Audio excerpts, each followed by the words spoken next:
There are a ton of quality of life improvements that could be added to Geometry Dash.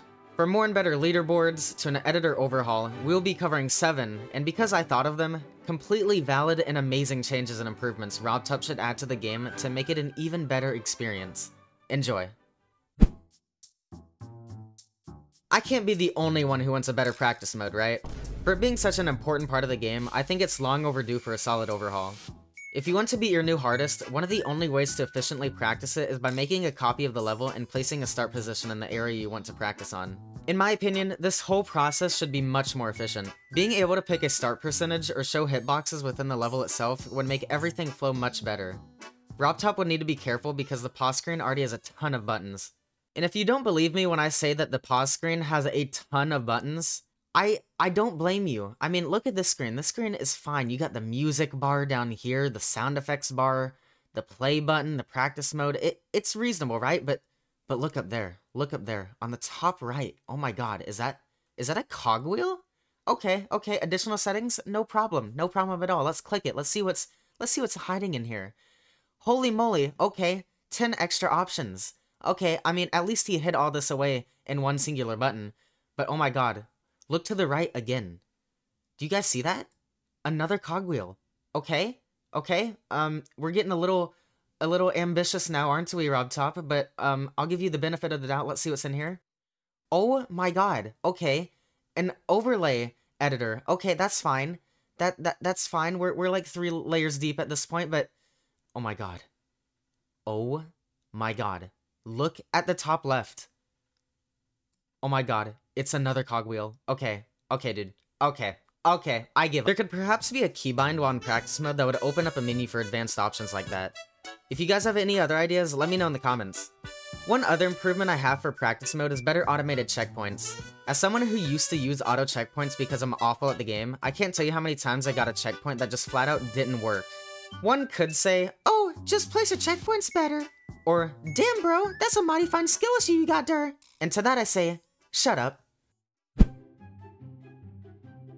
I would love to see specific leaderboards for different items. I can't be the only one wondering who has the most demons, diamonds, moons, or other collectibles, and I think it would be neat to see in-game. Another change I'd like to see for leaderboards is incentives to push them. Nothing crazy, but maybe once every 30 days the game could give the top 100 players X amount of gems or mana, the top 1,000 players something a little less, and so on. This could be a decent motivator for newer players to push for stars and moons and to keep them coming back to the game. But why would top players care about achieving even more mana or diamonds anyways? Wouldn't they already have more than enough just from grinding? Let's move on to the next change and I'll tell you all about how to solve this issue. Something I think would be a neat addition to the game would be to allow players to spend diamonds or mana to give certain levels or comments awards. I'm thinking of an award system similar to that of Reddit, or similar to what Steam has. If you're not familiar with these systems, individuals with a certain premium currency on both platforms can spend said currency to give awards to posts they really like. However, GD's currency will be freely obtainable just like it is now. With Geometry Dash, this currency could be diamonds or mana. The better the award is, the more expensive it will cost. These awards could range from best level, or something simple like funny, or your level editor perm should be revoked.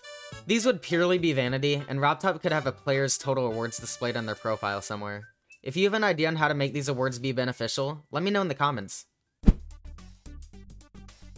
This next improvement would be insanely time-consuming for RobTop to implement, but I'm just gonna throw it out there anyway because why not? A level editor tutorial. Oh, how original. But hear me out, man. It's not a shock to hear that as it stands, the level editor is ridiculously complicated. Don't get me wrong, I love how there's so many different triggers, an infinite number of possible effects, sound effects, blocks, and more. But a new player seeing this many buttons when they open up the editor for the first time is going to scare a lot of them off. I've been playing this damn game for years and man, it's scary stuff out there. Specifically, I'm thinking of a more step-by-step tutorial that anyone can optionally use for basic things such as how to move blocks, background color changes, how to use layers, how to auto-build, and other popular triggers. Things that most people would find useful no matter what type of level they're making. Some of you may be asking why we need this when hundreds if not thousands of level editor tutorials exist already on YouTube. As a refute, I'd say that most new players and potential creators wouldn't even care enough to venture out of the game to look for certain editor techniques. It's a lot of effort to switch back and forth between YouTube and the game for mobile users. who do make up the majority of the player base. And add on to the fact that they potentially would have to learn over 120 different triggers this way could be a massive turnoff. Like I said, this feature would take as long as 2.2 did, and probably won't happen, but I know it would help people like me who are basically terrified of the word editor because of Geometry Dash. Building off of my last point about the level editor, I think the whole thing could use a well-deserved design overhaul. One feature I'd especially like to see is a tool where you can drag and drop something. I don't know about y'all, but I hate placing something and then meticulously using the tiny arrow buttons to position it in the exact spot. I'd rather click and drag that mofo in 2 seconds tops to get it to where I want it to be. My second most wanted quality of life improvement in the editor is putting themed blocks, slopes, and details in their own folders. I'm not a fan of the 20 billion pages I have to scroll in the blocks category to find the ones I'm looking for, and I think dedicated folders for themed items would help solve that issue. Honestly, thinking about it further, allowing players to make their own folders for their own designs and preferences would be incredibly useful. Please, please, please make keys obtainable through fewer orbs or just combine some of those godforsaken chests. I talked about this previously in another video, but I want to touch on some solutions. As it stands, you get 1 key for every 500 collected orbs. I'll brush past the math and just tell you that you'll need over 1.7 million mana orbs to collect all the keys needed to unlock all 604 chests. That is a huge problem.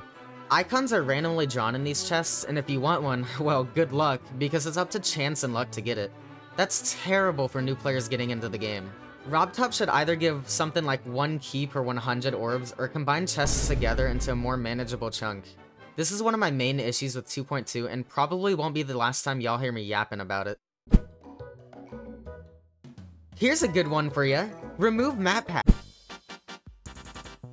Ever since the different demon difficulties were added, I always thought it was strange how an easy demon gave the same amount of orbs as an extreme demon. You get just 500 orbs or 1 demon key if you complete a level like the Nightmare, but the same amount if you defeat a titan like Bloodlust.